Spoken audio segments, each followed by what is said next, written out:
Welcome, everyone, to Portrait Drawing with your host, David Malin. Art.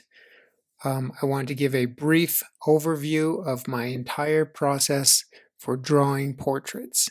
This is kind of a idea that I've come up with over my years. So I break it up into two portions: the construction portion and the aesthetic portion. This first step is the big shapes. So I'm putting down a rough, quick guess at the largest possible shape. So I squint down, think about what kind of big shape I can pick out of that. And this is going to set up my flow and my composition and everything that I'm going to build upon. It's all along the idea of general to specific. So I'm starting with big shapes. Now it's time for my second step, which is the medium shapes. So my medium shapes, I'm cutting into my big shapes. I'm carving away at it. So imagine if you do a sculpture, you've got a big shape of stone, and then you're chopping into it next with these large, still simplified shapes. So you're still squinting down. Maybe with the big shapes, you're squinting down really hard so you can lose track of all details. That's what you want to do. But once you're into the medium shapes, you want to squint still, lose track of the details, but you want to start to get some of these medium size shapes. So the mouth, the nose, the eye area, um, they're still fairly simple. We're not worried about things looking pretty right now. We're worried about them looking accurate. Uh, whether you or not you want them totally accurate, that's up to you. But the idea is you're constructing this uh, figure and building out the pieces. So we don't want to get into the details yet. That's going to confuse us and throw us off the path. Every detail that you add too quickly is going to affect the way you view the rest of it. So this is pretty good for what I've got on medium shapes. Like I feel like I've figured out all the medium shapes. I'm going to clean up some of the roughness, and then I'm going to jump into the third step, which is the small shapes. Um, so a very liberal use of the eraser is great and beneficial here. You can see I've got a kneaded eraser, which makes it easier for me to erase in broad strokes and get rid of large areas. Most erasers, they're good for targeted areas. A kneaded eraser does both. You can pinch it down and get some nice targeted erasing, but it's it's great to get big, broad areas, all that eye area. So anytime I feel like my lines are not quite in the right spot or they're getting too messy, um, I will just erase it and make my adjustments. Take another stab at it. And so now we're into the small spaces, small shapes, and we've got the medium shapes. The big shapes worked out, the medium shapes worked out. We're not committed, we're not totally set on those medium shapes. We can continue to make any changes we want, but they're there as guidelines for us to add our details and add more information. Um, I start to build up some really loose values at this point. The values, just suggesting some of the values. I'm not drawing it again for it to look nice. I'm suggesting the value so that it can help me be a more accurate judge of the weight of different areas. So the eyes, they're dark and black, and all that affects how you see it and how much weight it pulls on this on the image. So adding some light value cross hatching at this stage will give me information that will help me make judgments on distances and sizes.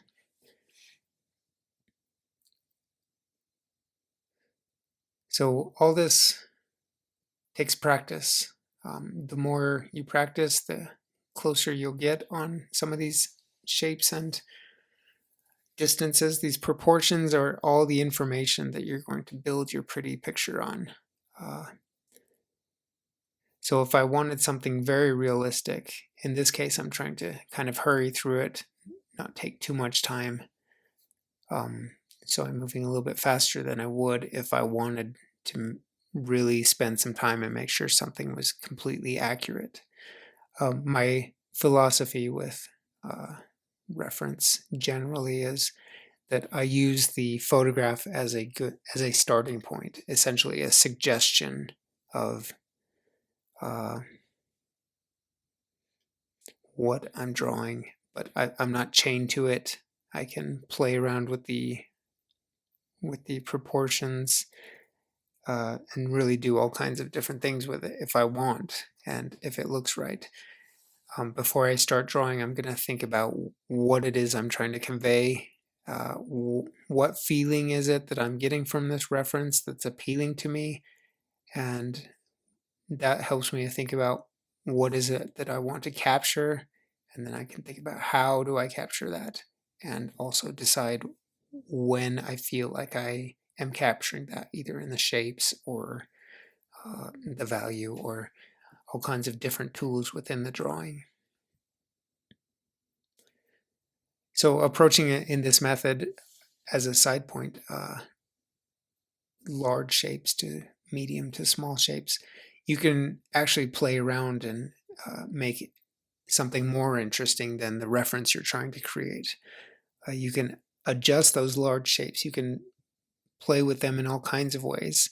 And then you'll cut your medium shapes into your large shapes still, but you'll be making the decisions of where to place different things based on your larger shape.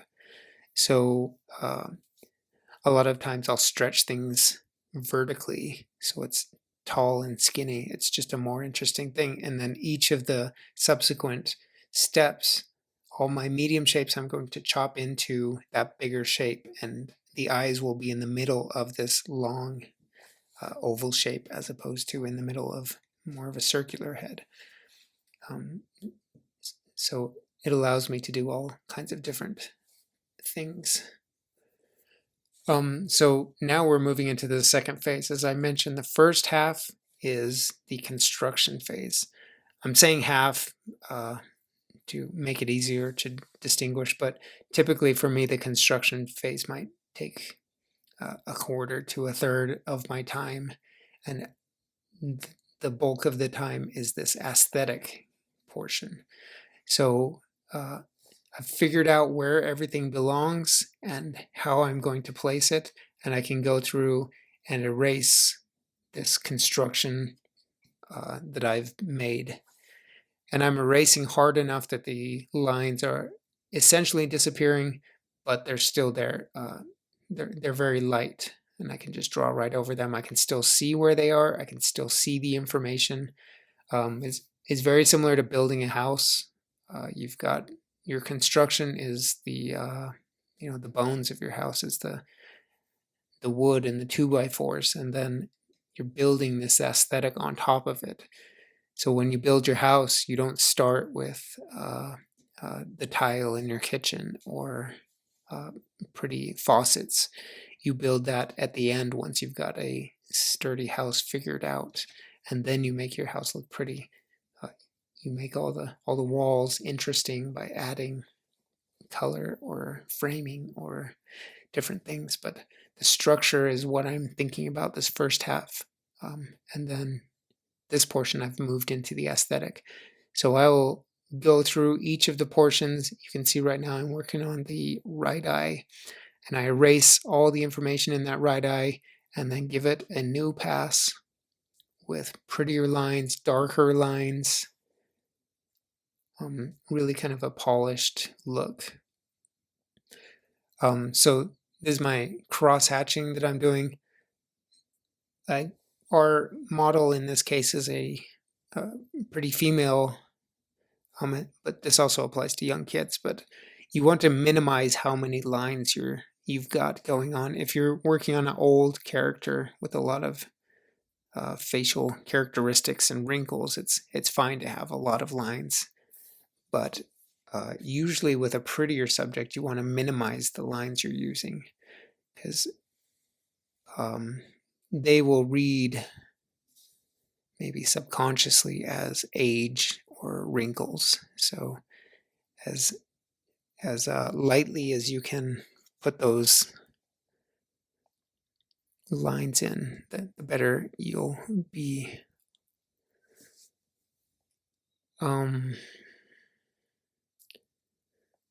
Yeah, what else did I want to talk about?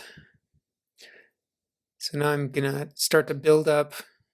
Oh, one thing I wanted to mention. At this point, I'm going to start to build up the values, and this is when a lot of the cross-hatching is coming in. And for my art in particular, I think a lot of people respond to my cross-hatching, which is an interesting thing. When I was young, I decided cross-hatching was something I wanted to do, I wanted to be good at. And I actually spent quite a bit of time. I decided that was something I wanted in my artwork, and I started adding it in. And for months, it was ugly and felt forced and inauthentic. You could tell that I was trying to do it, and it didn't look right. And it was interesting to me because it was like it clicked. Just one day, it became authentic and felt real. I think you have to do something enough that it becomes automatic, and that's when it can really feel authentic. Once you can shift it back to the non-thinking portion of your brain. So it's something with sports or driving where you can drive around and not notice that you're even been driving after you've done it for a while, because it's moved into the automatic portion of your brain. So cross-hatching, when I'm working on the face, I like to hatch across the form generally. So in that way, I'm giving the information of the form through the value that the cross-hatching is presenting, and also the orientation of the cross-hatching is presenting more information about what is happening on the subject. So across the form, what I'm doing right here is not a good example. Sometimes I'm just filling in areas and it doesn't matter the orientation. But here around the eyes, looks like on the top left of that right eye, I'm hatching with the form. So if you can imagine the form that is above your eye, kind of that bump out where your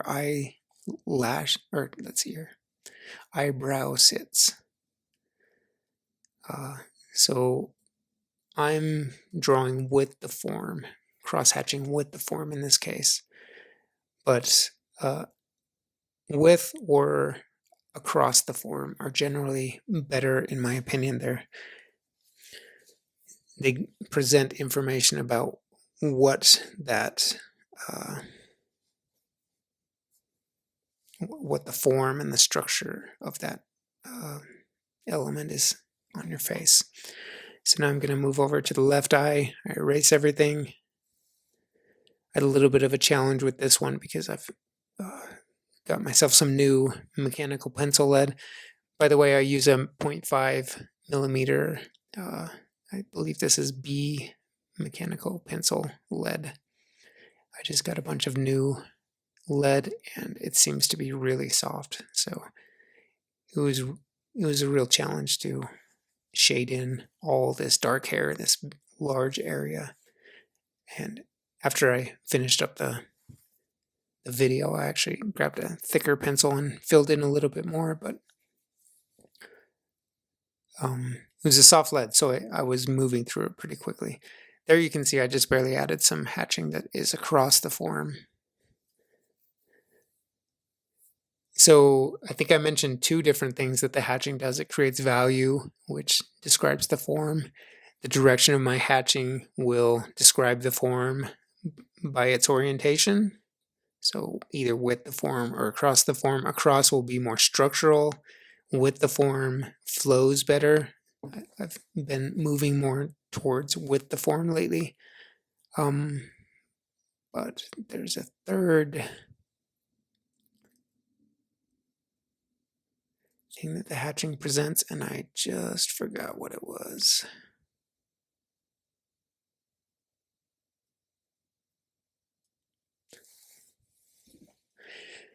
So you see, I'm left-handed, and that's always created a problem in my life when I was writing, because I was dragging my hand through the writing and I would get the back of my finger dirty. I imagine some of you have experienced this before. But once you're drawing, I guess this is a problem for everyone, right-handed and left-handed. So in these cases where I'm worried about dragging my hand, you can see it starts to smudge up there on the right side of her head. I would put a piece of paper down just to be underneath my hand.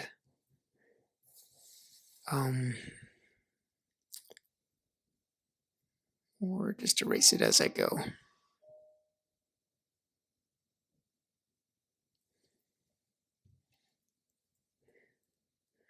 So I'm trying to build up the value and the structure, but still keep a very light touch, because again, it's a pretty face. I want to minimize the amount of lines.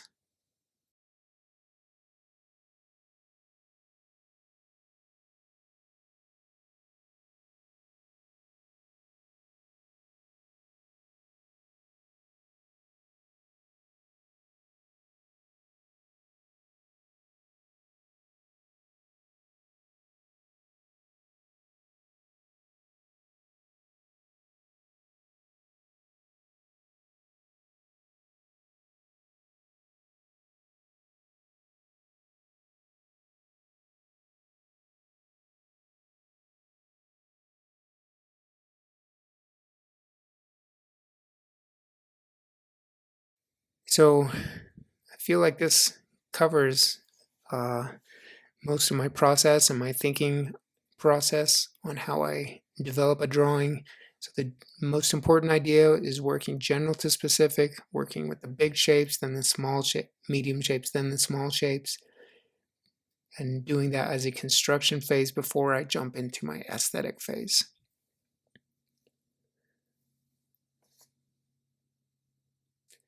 If you're interested in more information, there's many videos available on my Patreon. Love to have you over there. Thank you.